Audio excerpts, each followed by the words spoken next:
and welcome to another episode of All Things Considered Franchising, powered by ScottMilasFranchiseCoach.com. I am your host, Scotty Milas, Scotty Milas. All Things Considered Franchising is a podcast dedicated to the entrepreneur. We talk to people that are business owners, franchisees, independent business owners, franchisors. ScottMilasFranchiseCoach.com is an organization, consulting organization, that I put together many years ago to help people navigate and learn more about business ownership. The services, guidance, and education that we provide at ScottMilasFranchiseCoach.com is at absolutely no cost to our clients. We are compensated by the many different opportunities, brands that we represent. I have a great guest with me today, and somebody that, well, first of all, I can't believe it's almost 5 years now that he's been with this particular organization. And if you look at him, and if you are looking at him, you probably think he just got out of high school, and he's like, wow, how did I get into? So somebody who I've gotten to know over the years, somebody who I have a lot of respect for not only as a person and somebody who is in the franchising industry, but the brand he is with. I'd like to introduce and welcome to the show, Doni Ferreira. Doni, welcome to the show. Thank you, Scott. Thanks for having me. It's a pleasure to be here. Doni, you are a franchise development manager. Yes. You were previously a franchise development specialist, but you're with iTrip, short-term vacation rental specialists. Probably one of the more unique brands that I have in my portfolio, really kind of centered around technology and sales aptitude, I guess is the best way that I like to describe it. Tell us a little bit about how you got into franchising, and, maybe touch on a little bit about iTrip, and we'll kind of go from there. Yeah, I'm happy to, Scott. So, funny story. I was 6 years old, maybe 5, watching TV with the parents, and I saw this McDonald's commercial on the TV, and I was like, wow, that's what I want to do. No, I'm just kidding. I did not do that. So I got into franchising, Scott, was kind of out of the unknown. It was an unplanned move for me, and I cannot be more happy to be in the franchise industry. That's interesting. That's, unplanned. So, I mean, where was that, how, can you tell us a little bit about that first encounter and, kind of something that might have tickled you or tapped you on the back shoulder and said, hey, this may be something that you want to think about? I mean, was it a job application? Was it how did it come about? It's that old saying, it's who you know, people that you know. So it was more on the networking side of things. And to answer your question about what made me stay in the franchise industry for, believe it or not, Scott, over 11 years. I've been in the franchise industry for over 11 years. What sparked my desire to stick and stay is that franchising, Scott, is all about sharing to multiply. That's my the motto of franchising. I do believe in practicing responsible franchising from day one. But the motto for me is all about, we got a concept, we got something, be it Subway, be it McDonald's, be it iTrip, be it Chick-fil-A, whatever concept it is. We're sharing that concept with entrepreneurs. We're sharing that concept with people that are interested in building something for themselves, building a lifestyle, building a legacy, growing, becoming. Franchising for me, Scott, and I think that's a great question. What made me stick here for over 11 years in the franchise industry? And I can say that franchising is all about sharing to multiply. So think of a concept, be it McDonald's, be it Subway, be it iTrip, be it Chick-fil-A, whichever concept that you, viewer, is evaluating for your next venture. That concept is a sharing to multiply concept where you're buying into, and I don't like to use the word buying, to be honest. I like to use the word investing, right? You're investing into something. I agree. Yeah, absolutely. Yep. And it's all about growing that and scaling and building something that's self-sufficient, building a legacy and leaving something behind for the kids, or even selling that business over to somebody else. So that's franchising for me. It's all about sharing to multiply. That's interesting.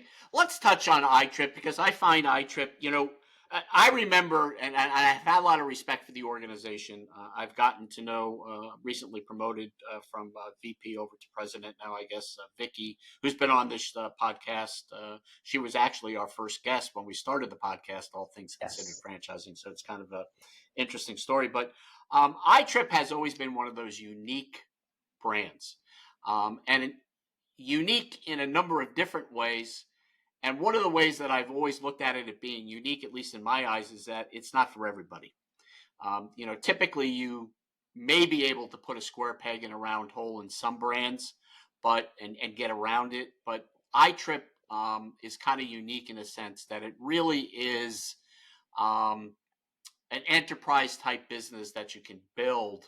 And when you say you could sit on the beach with your iPad eventually, it's something you can actually do.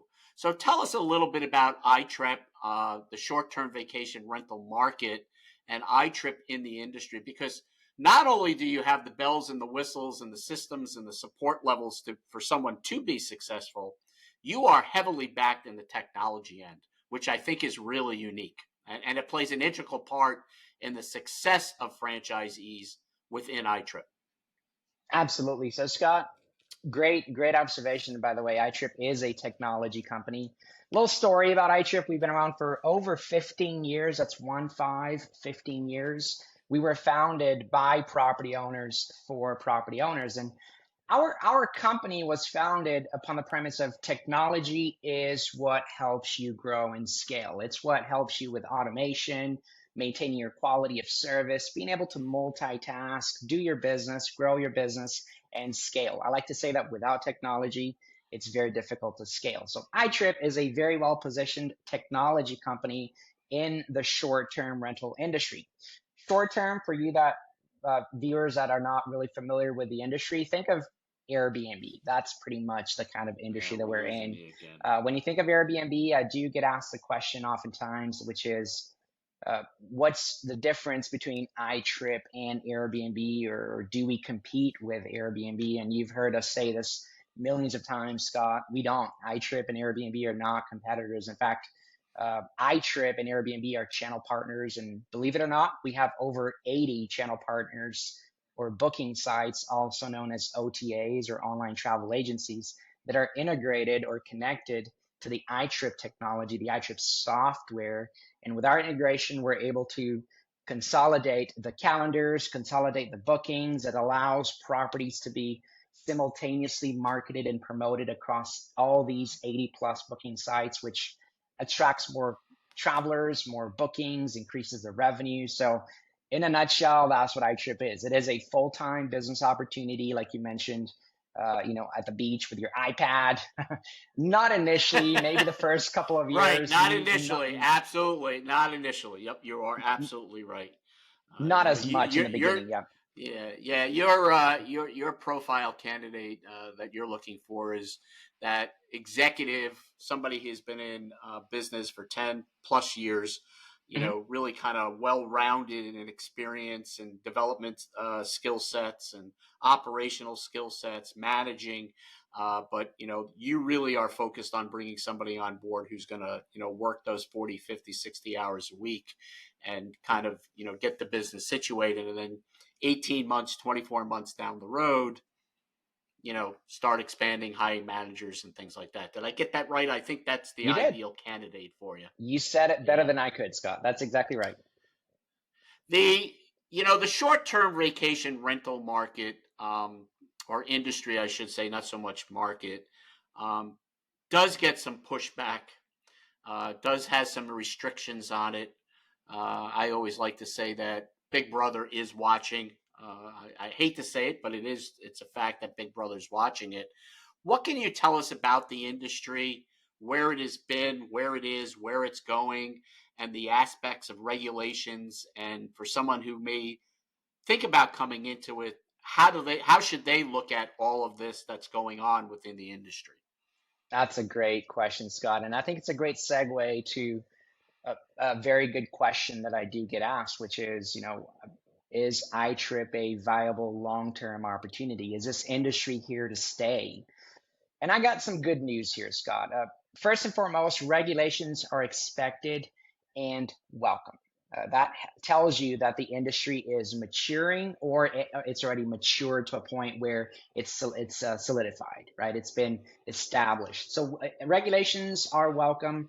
We are very involved in the regulatory field through groups such as VERMA, Vacation Rental Management Association. Our parent company, Inhabit, is also very involved in the industry when it comes to talks and discussions. We incentivize and we assist our franchisees in getting involved in their local conversations, their local community as well. It's all about, Scott, the value of a professional company versus bad apples out there. And because of some bad apples, small companies, college kids that are just leaving school and opening up an Airbnb account and then managing 3, 4 properties, those are typically the Right. bad apples that do affect the industry. And the fact that we have regulations to minimize those type of incidents, it's something that's welcome. And our franchisees being part of a professional franchise definitely sets us apart in the industry, and it gives us a lot of validation. One of the other attractive parts or pieces to the puzzle with iTrip is one, it is a work from home business. There's not a lot of moving parts as far as inventory, employees. Matter of fact, it's probably not. It's somewhere down the road when you start bringing on employees if you do decide to go in that, but it's really more of subcontract work, contractors, cleaning. Um, One of the things that you just touched on that was interesting is that being involved and knowing what's going on as far as the regulations. With that being said, that you're paying attention, that does that help your franchisees deliver the message to their potential clients, customers, the people that are renting out second or third homes or primary homes as Airbnb opportunities or short-term vacation rental opportunities, to do it the right way versus the wrong way? Oh, absolutely. That's a great observation. Homeowners are savvy, Scott. These homeowners are investors, they're affluent people. They know what they're getting into. They know that their properties are something that they want to take care of, and they want that property to generate revenue and to be something that's legal, to be something that's done correctly. And the fact that we, as a professional property management company with over 100 franchisees all over the country, 15 plus years in the industry, we have a parent company who's very involved in the industry as well. The fact that the franchisee has that backing is so valuable. And that's a story. And I know that story sells. It's a story that the franchisee is able to tell the property owner. And that oftentimes does give the property owner a lot more peace of mind, knowing that, hey, I'm trusting somebody that's locally owned and operated, a local owner. And also the fact that that company, that franchise is a national company. It gives a lot more peace of mind. What are some of the decision processes that a homeowner makes when deciding on a property management company to manage the kind of the calendar? I think what's unique about your technology, just to give everybody a perspective that's listening today, is that if you were doing this on your own, and Donnie, you'll correct me on this, but this is how I typically explain it.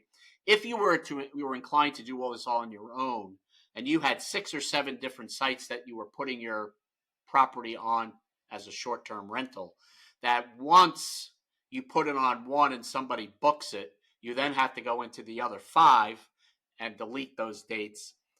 Your technology really cumbersomes all of the available sites, the partnerships that you have, so that if somebody books on one site, it comes off on the other. Is that correct? Do I have that correct? That is correct. That is correct. So it So integrates the that's an calendars. added, integrates the calendars. There you go. That's the technology word I don't know, integration. So thanks for explaining that to you.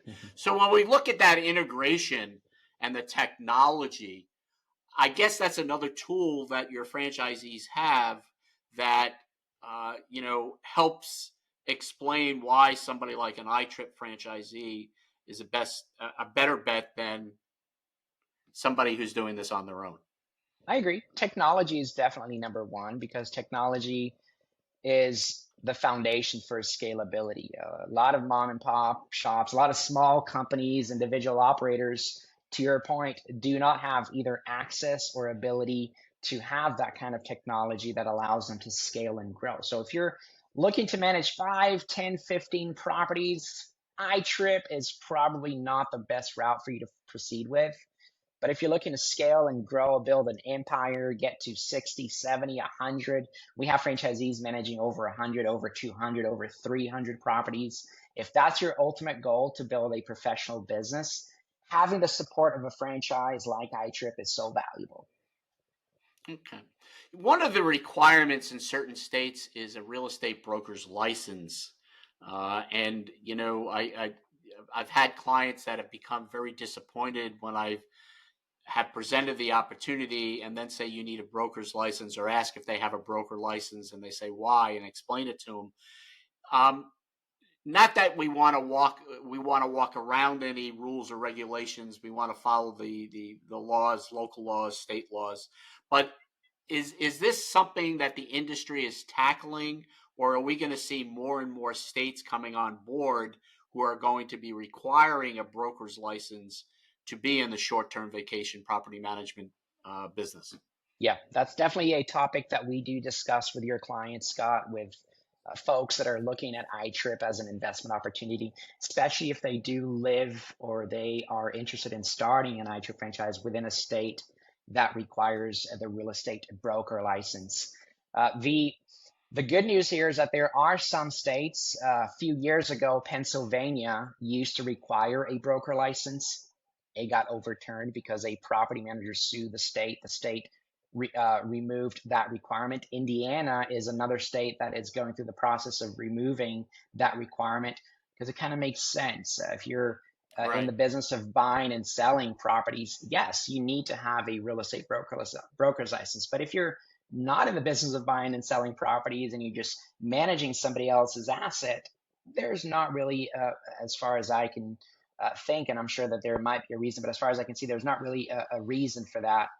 Although I do Right. understand that some states want the person who's managing that asset to be qualified to move the money because there is an escrow account involved. There's money that's moving from the guest over to the franchisee, from the franchisee over to the property owner. There is some level of financial movement there. But yes, it is a requirement in some states. Now, franchisees do have the ability, Scott, to either partner with somebody who does have a broker license, meaning they could be a member of the business and part ownership of the business. Or you could have a side agreement with somebody who's not involved in the business as an owner, and you could hang your license with that broker, and that's typically a way to navigate those waters.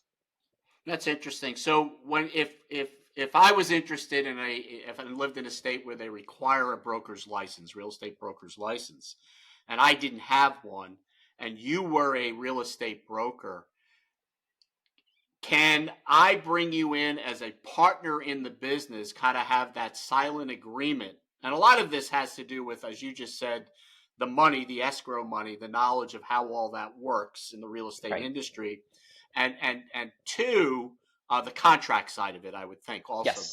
Oh, the absolutely. language in the contract side. So if I wanted you to be a silent partner, does iTrip require that person to be on the franchise agreement, or is No. that more of, hey, Donnie, I want you to know I don't have a real estate broker's license for Indiana, but I do have a silent partner. Do you need to know who that person is? Are you bringing them through the process and making sure that they are the right person to be that silent partner with? What kind of help or assistance or guidance are you helping as an organization to secure that partnership?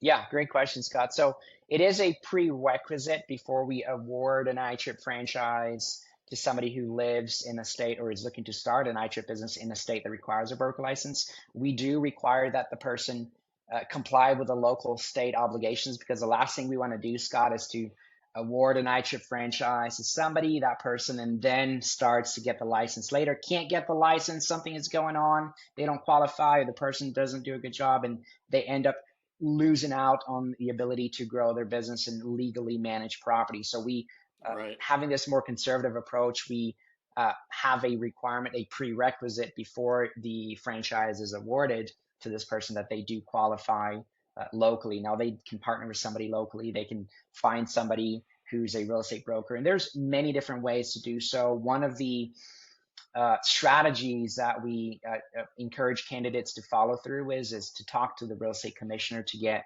some understanding of what the laws are. We do our research. We want to make sure that there is a capability, the possibility for somebody to do that. So we do our extensive reach as well. But the due diligence is also expected that the candidate will do their own due diligence in finding somebody locally and making sure that they Right. find somebody who will do a good job. Now, there are fiduciary obligations, which is why this is such a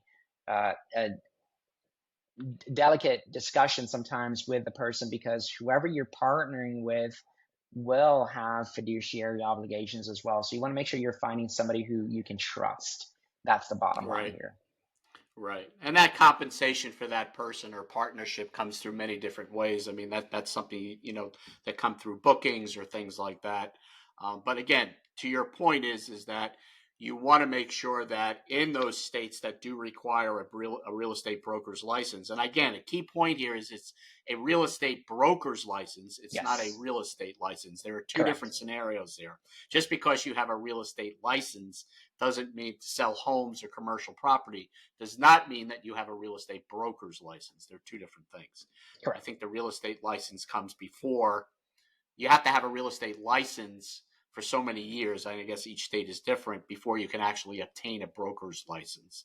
Right. So typically the broker owns the agency. I think that's how it typically That's works, right. or That's right. it is. So good. So you're dotting the I's and crossing the T's on your franchisees, making sure that they're doing this the right way. Uh, you have the operational support, the marketing support. Uh, I know from talking to my clients that have invested into iTrip, your training and technology is top notch. Just a great organization to work with.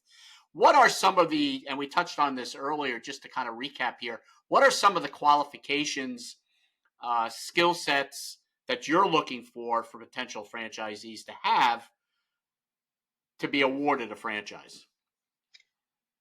You mentioned something earlier, which is very interesting, and I saw you mention this in other podcasts as well. Sales aptitude. I think that's a vital aspect of owning a service franchise, be it iTrip or any other service business that you're exploring with Absolutely. Scott. I think being able to network with people, not cold calling. Like the iTrip is not the type of franchise where you're going to be, have a list of 100 property owners, call each of them, and hopefully you'll get one. That's not how iTrip works. That's not how we train No. our franchisees to do their work. It's more of the networking. It's more of the get your name out there, talk to people. Hey, I am Scott. I'm a franchisee of iTrip here in Indiana. We have properties all over the country. We're part of a national franchise. We're looking for property owners that are interested in joining our portfolio of properties, and we would love to be able to share with you our value proposition and what we can do to help you increase your revenue for your property. I guess just talking to people and networking is a huge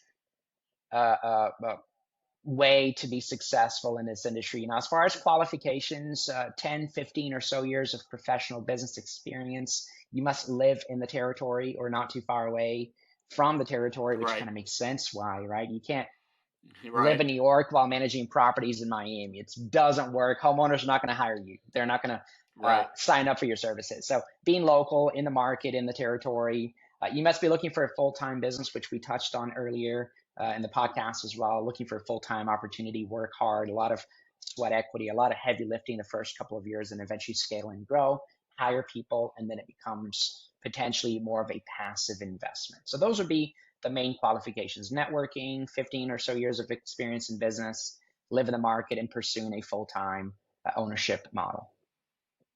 Yeah, I find iTrip to be one of those businesses that the numbers do the talking. Reoccurring revenue, the investment level. Not to go into specifics, but it's under $200,000 turnkey. I think what I admire most about your organization is that there's no ego here in the sense that you have to give somebody 5 territories or 10 territories. You're starting everybody out with, hey, here's your territory, show us you can work it. And then, 2, 3 years from now, if you want to expand and you have an opportunity, or you're moving, or you have family that's staying here and you're going there, let's talk about expanding. But this isn't an opportunity where you're going to be required to invest in multiple territories. You can it has a great validation, an item 19 in regards to the territory structures that you have, what we call single territories. Am I correct Mhm. on that? Yes, you are. And the reason behind that, Scott, the reason why most franchisees don't really expand into other markets or other territories is because if your number one objective is to increase your revenue, the easy answer is not, all right, let's buy another territory and invest in another territory. The easy answer is, let's open up the floodgates, let's add more properties to our portfolio. So eventually franchisees will reach a point where, I don't need to grow my portfolio in another territory. I can grow it here and make more money if that's my objective. Now, we do have a handful of franchisees who do own multiple territories, but it's not the rule, it's the exception. Right, right. And that's proven, and you're awarding those multiple territories to exceptional franchisees that have Yes. shown that they can manage and work one Yes. territory. Yeah, it Yes. always baffled me about organizations, franchises that award all these multiple territories to somebody that may have never run a business before, and yet they're expecting them to come in and work 5 territories, 3 territories, especially in a service-based business. But Yep. hey, look, if it can work, great. Um, what else can you share about iTrip? We're closing down here. We've got a few minutes left. Maybe anything else that I missed asking? Anything about iTrip? Anything you want to share? Um, Anything exciting? Anything that's happening? Again, you are now a national powerhouse, national organization. I think the question has come up: international opportunities occasionally. You haven't, from what I know, dabbled into that just yet. Anything on the horizon? Anything new you'd like to share? Yeah, so we are in the conversations of soon, sometime soon, going across borders, finally playing with the big boys out there, eventually getting out of the country and selling awarding what we call massive franchise deals. We're not ready yet. We want to make sure that all of our ducks in a row, everything is ready before we take that big approach, because it is a huge uh, proposition for us to pursue, which is to go international. As far as exciting news about iTrip, I do want to share to the viewers that iTrip has been awarded for the last 6 years, consecutive 6 years, that we've been awarded the elite partnership status, software partnership status with Verbo, or VRBO. Now, Verbo is present in over 180 countries. They are a listing site just like Airbnb, and they're owned by the Expedia Group. And the fact that we are software elite partners with Verbo is huge. And we're out of 10 companies that got the award this year. We're the only property management company to Congratulations. receive this award. And it's huge because it allows us, Scott, to be what we call in the tech field beta testers for new technology. So whenever Verbo is launching something new out there, believe it or not, we know exactly what's coming down the pipeline before it goes public, which means we can test that technology on behalf of Verbo. And eventually, once it goes live, we already knew what was going to go live and we prepared for it so that once it launches, we're Right. ahead of the competition here. It's a unique model. We've been talking to Doni Ferreira, who is franchise development manager for iTrip, kind of a unique short-term vacation rental opportunity franchise. I think one of the things that's always attracted me to your business model is not only the systems, the technology, but the people within the organization. I mean, you seem to have aligned yourselves with experts in the industry. It's you've brought the expertise to your franchisees, and obviously you learn from your franchisees, but you're continuing to grow the organization with the experts that come in versus trying to train people to become experts. I see sometimes that's a common error in franchising that. Doni, it's been great talking to you. If somebody was interested in learning more about iTrip, what is the best way for them to get in contact with you? Is it LinkedIn? Is it a website? Obviously, they can reach out to me, but what would be some of the best ways for people to learn more or get some more information on iTrip? So investing in a franchise is a big deal. So you viewer who's watching or listening to this podcast, reach out to Scott. He's a professional in the industry. Don't go and navigate these waters without a professional like Scott to help you ask the right questions when you're interested in exploring franchising, making sure that you're being introduced to franchisors that have validated their process and are not just trying to sell a business to make some buck. Make sure that the franchise is sustainable. And working with Scott is definitely something that I would encourage people to do. But if you're interested in looking at our website first, looking at some videos, seeing what iTrip is all about, go to the iTripFranchise.com website. There's a lot of good information there as well. But do reach out to Scott.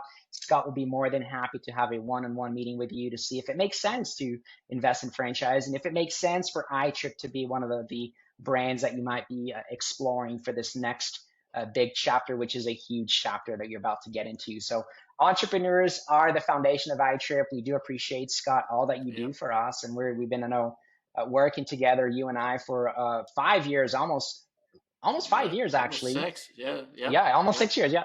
And it's been a pleasure. We appreciate all that you do, Scott, and for the franchise industry, for the franchise world. Congratulations on reaching over 50 podcasts. That's a huge accomplishment. Not easy, and I appreciate you considering us for this chapter of your podcast as well. Well, thank you very much for the kind words. And again, I sincerely mean give my best to everybody over at iTrip, Vicky, and everybody else. I mean, it's truly a top-notch organization in the category. It's something to consider, especially if you're looking to build a kind of that legacy, that build, and I guess it really focuses in on the exit strategy. If you're really looking for something to build that you can eventually sell, I mean, I won't go into specifics, but the potential is there for a good ROI on an iTrip franchise. You've been listening to Doni Ferreira, who is franchise development manager at iTrip. I am your host, Scotty Milas, of All Things Considered Franchising, powered by Scott Milas, franchisecoach.com. If you have any questions regarding our podcast, feel free to reach out to me at scott@scottmilasfranchisecoach.com. You can check all of our episodes out at allthingsconsideredfranchising.com, and of course, all of the legacy podcast channels. If you have an interest in learning more about franchise opportunities, business ownership, feel free to reach out. There are no fees for my services. We are compensated by the brands that we represent, over 700. You can also reach me at 860-751-9126. Believe it or not, I still use a telephone. And I still call it a telephone, not an iPhone or a smartphone. So this is Scotty Milas. Until next time, we appreciate your time, and we'll catch you next time. Thanks very much. Thanks, Tom.